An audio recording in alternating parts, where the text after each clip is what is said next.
En el último vídeo estaba convencida de que ya solo me quedaba escribir las escenas nuevas para llegar por fin al arco final, pero resulta que me había olvidado de un pequeño detalle que había estado posponiendo todo este tiempo.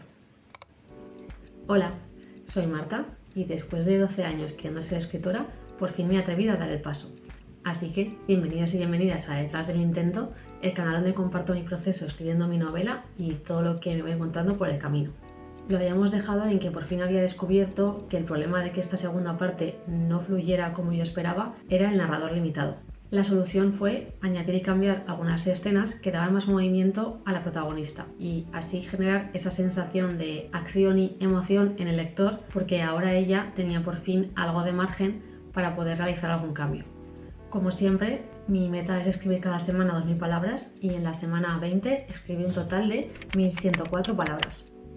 No he llegado a la meta propuesta, pero aún así me siento bastante contenta porque después de muchas semanas atascada, por fin estoy avanzando de nuevo en la historia y además de manera pensada, sabiendo qué quiero escribir, cómo lo voy a escribir y para qué lo voy a escribir.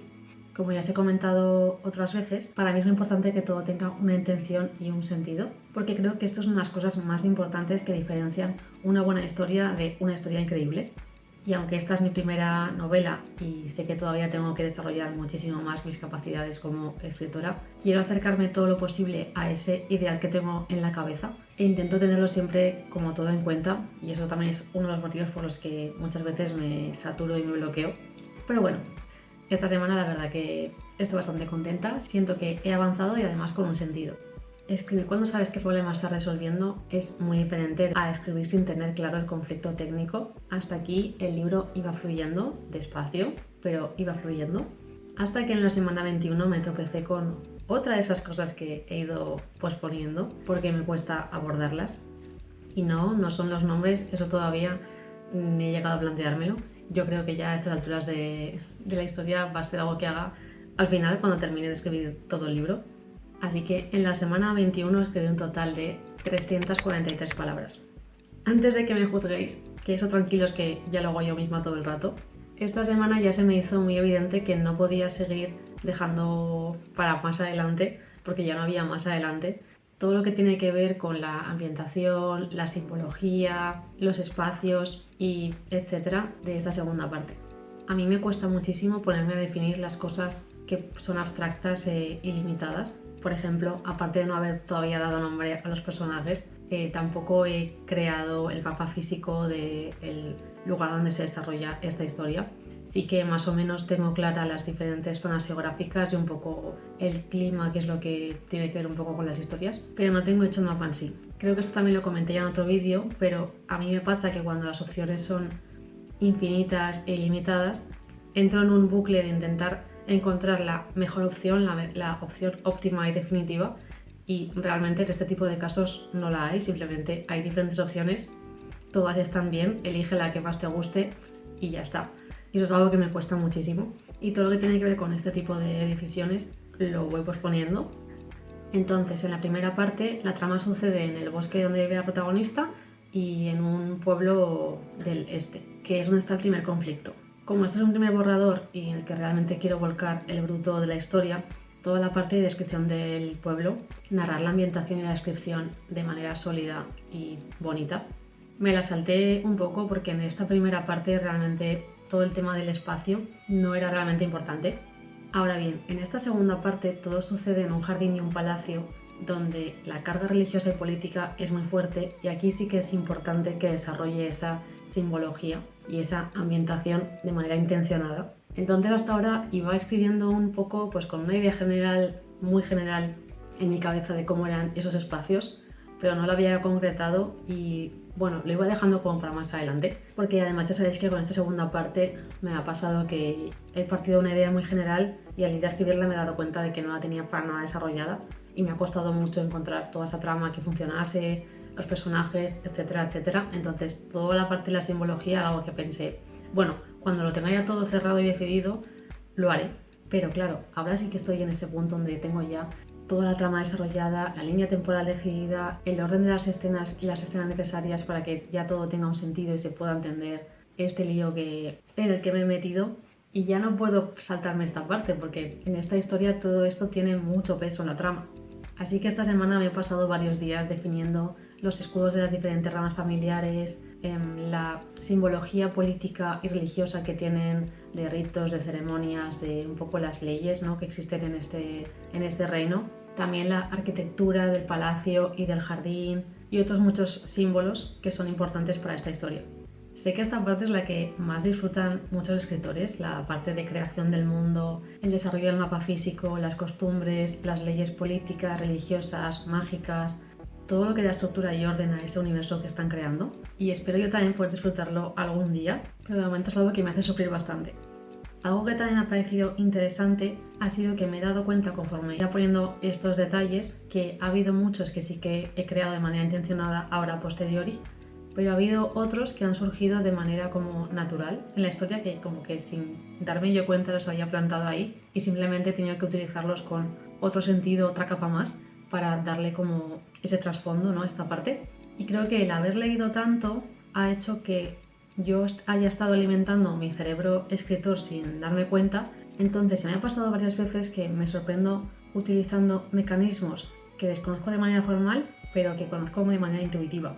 Evidentemente me hace ilusión porque siento que, bueno, quizá no estoy tan lejos de ese ideal del libro, de eso que tanto quiero, ¿no?, del poder escribir libros.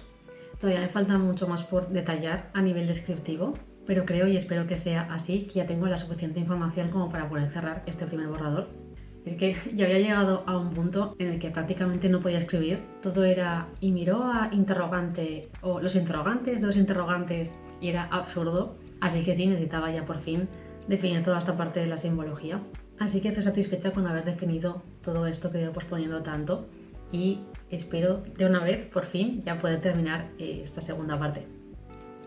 Otra de las cosas que me ha tenido sobrepensando estas semanas es la dificultad de no saber lo que el lector va a entender y saber en cada momento.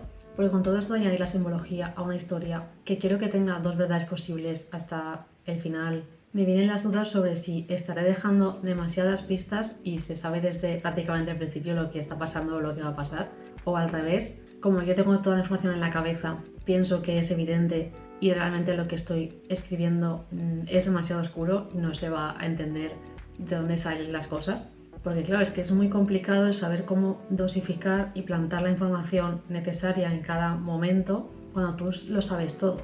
Porque yo sé lo que significa cada elemento y no puedo aislarlo del resto ni de saber lo que sé que pasará después con esa cosa, ¿no? Así que no tengo manera de saber si estoy siendo demasiado explícita o demasiado críptica. Sé que para esto existen los lectores alfa y beta, aunque en mi caso todavía no estoy ahí. Aunque bueno, también es verdad que hay gente que va compartiendo lo que escribe sobre la marcha, los capítulos, los fragmentos o partes de la historia. Otros escritores lo hacen al final y yo creo que lo haré así, porque primero prefiero darle una primera corrección de contenido para que todo tenga un sentido, cuando toda la trama, la base de la historia, ¿no?, esté ya por fin bien ejecutada y sea coherente, porque ya me ha pasado conforme escribiendo que hay cosas que luego tengo que cambiar porque he decidido otra cosa distinta y para no volver atrás y estar constantemente cambiando las cosas me he apuntado el documento de cambios que lo quiero cambiar y cuando haga esa primera pasada pues es lo que tengo que hacer para que todo tenga sentido. De hecho, en esta parte de añadir la simbología ya también he añadido cambios que quiero hacer en el documento de cambios porque hay cosas nuevas que quiero introducir y otras que les quiero dar un matiz diferente.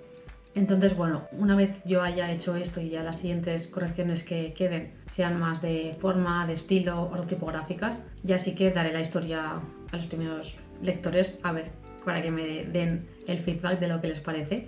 Mi idea es, aprovechando que el libro está dividido en 4 partes, hacer como un pequeño formulario que tengan que rellenar después de cada parte y en el que me puedan orientar un poco sobre lo que les ha gustado, lo que no, lo que se esperaban, lo que creen que pasará después. Incluso creo que sería interesante que en esta segunda parte, que es necesario que se mantenga esa doble historia hasta el final, igual añadir también algún formulario 2 entre medias para poder afinar más. Algo simple, no muy complicado de rellenar, pero que me pueda ayudar a mí a saber qué es lo que experimenta el lector, qué es lo que no funciona y lo que sí funciona, para pulirlo o potenciarlo, ¿no? Total, que de momento voy a ciegas y no tengo ni idea de si pecaré de repetitiva y de pesada. En realidad se sabe todo a kilómetros de distancia. o todo lo contrario, de si es demasiado oscuro y no se entienden los desenlaces. En realidad me inclino más por esta última por la dificultad de que son 4 historias diferentes con personajes, tramas y conflictos distintos, aunque luego haya un personaje conductor y todo confluya al final de la historia. Entonces es difícil contextualizar cada parte sin extenderse demasiado, pero bueno, cualquier cosa es posible y mis lectores alfa y beta serán los que me digan si se entiende o no se entiende. No han sido semanas de muchas palabras como yo pensaba que serían, pero sí que han sido semanas de cimentación. La verdad es que todo el tema de la ambientación y la simbología era algo que sabía que tenía que abordar en algún momento, pero se me olvidaba constantemente que tenía que hacerlo. Y cuando me tocaba enfrentarme a algún detalle de, aquí tengo que añadir la cosa esta importante que aún no he decidido qué cosa va a ser, ¿no? Bueno, después. Y así he ido tirando estas semanas.